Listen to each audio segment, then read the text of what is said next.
Horror and science fiction authors have long since taken it upon themselves to speculate a future where machines have surpassed humanity as the rulers of this planet. But now, in the year 2024, that once fictional concept is becoming a very possible reality.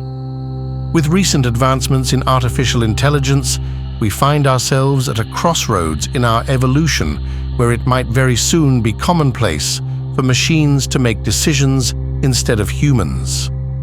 But before we get to that point of no return, we need to understand how deep does this dependency on our mechanical counterparts go, and ask ourselves, would we have gotten this far without them? And if the answer to that question is no, then we need to ask ourselves an even more fundamental question. Who made who?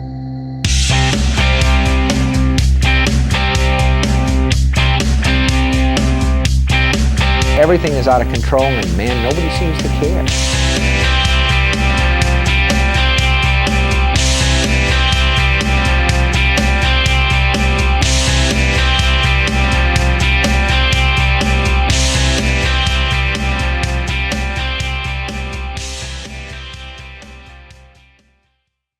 In early May of 1985, to be precise, principal photography began in Wilmington, North Carolina, on a horror film that was to be Stephen King's first and only directorial role. It was based loosely on one of his own short stories titled Trucks, that was published in the anthology Night Shift, which was the first collection of his short stories. That film was the infamous Maximum Overdrive, and the premise of the story, in a nutshell, was as follows.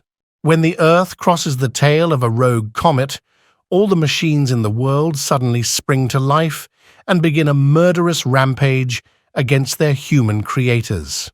In Wilmington, this results in a series of killings which culminates in a standoff between a small band of local residents and a pack of vicious big rigs intent on destroying all humans.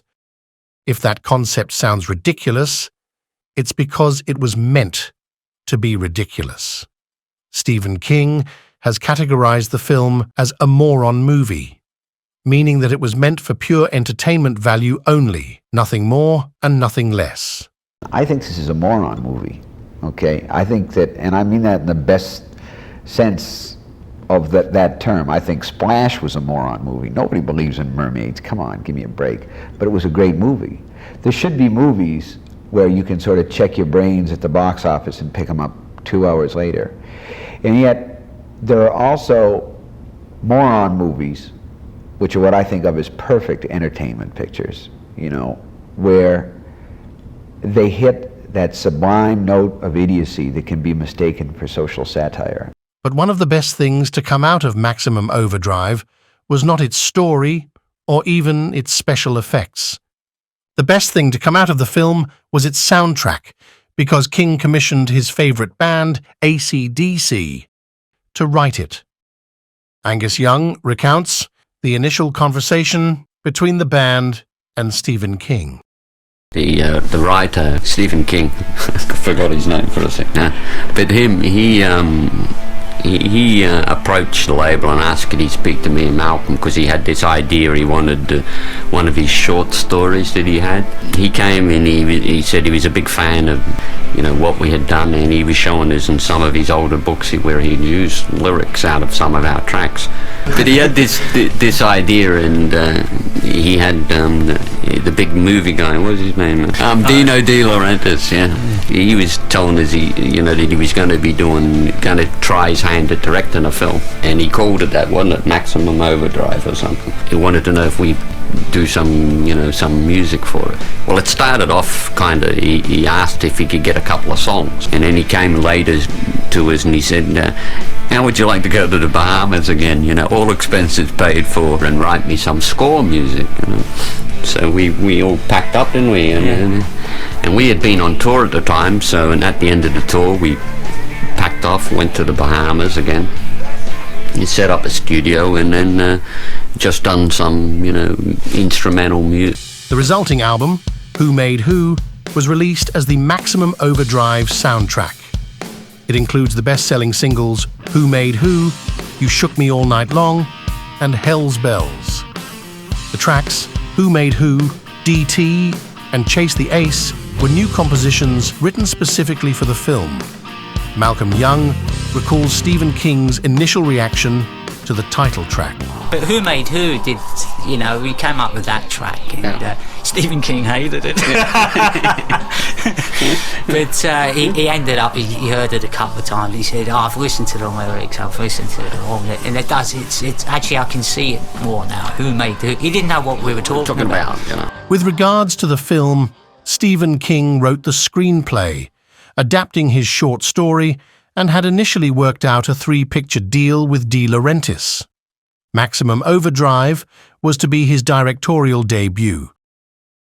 But because he was new to the role, he struggled at first. One on-set translator noted that Stephen King was using cocaine and also recalled him drinking heavily throughout the day during production. I'm gonna scare the hell out of you. The author also clashed with De Laurentiis over the decision to cast Bruce Springsteen in the lead role of Bill Robinson.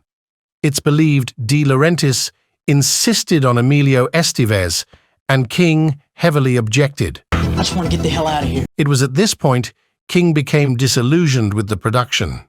Soon afterwards, the situation came to a boiling point when several wardrobe and special effects choices were made by De Laurentiis personally. If you want something done right, you ought to do it yourself. Critical reception for the film was largely negative, and unfortunately many people failed to see the point behind machines becoming all-encompassing, malevolent aggressors. Although some critics were quick to point out the film's flaws, there are several scenes of well-constructed visual nastiness, proving that Stephen King had redeemable qualities as a director. In the end, Maximum Overdrive will no doubt be remembered for having one hell of a soundtrack. And so the question still stands, who made who? Don't forget to like and subscribe. And until the next episode of Horror Metal Flashbacks, sleep tight.